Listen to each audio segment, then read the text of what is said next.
Giawhag ni Davao de Oro Governor Dorothy Gonzaga ang 232 ka mga kanhi rebelde nga dili magpailad kung adunay mohaylo kanila nga laing grupo hilabi na sa mga anaa pa sa kalihokan.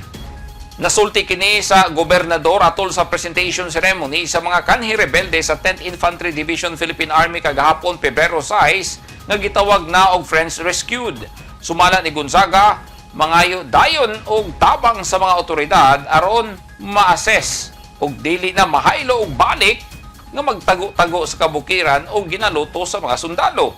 Malipayong gidawat sa mga kanhi rebelde ang food box gikan sa DSWD human sa presentasyon ngadto kang Special Assistant to the President Secretary Antonio Lagdemeo Jr. ug nanumpa og Oath of Allegiance. Gawa sa food packs, aduna pay dugang assistance kanila sama sa Eclipse Skills Training ug ban pa human muagi sa mga proseso sa reintegration program sa gobyerno.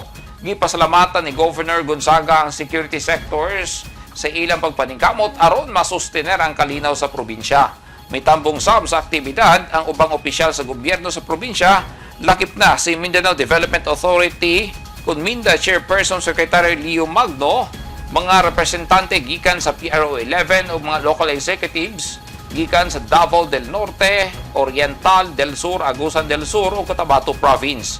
Oktubre 20, 2022, gideklara ni President Ferdinand Marcos Jr. nga insurgency-free na ang Davao Region.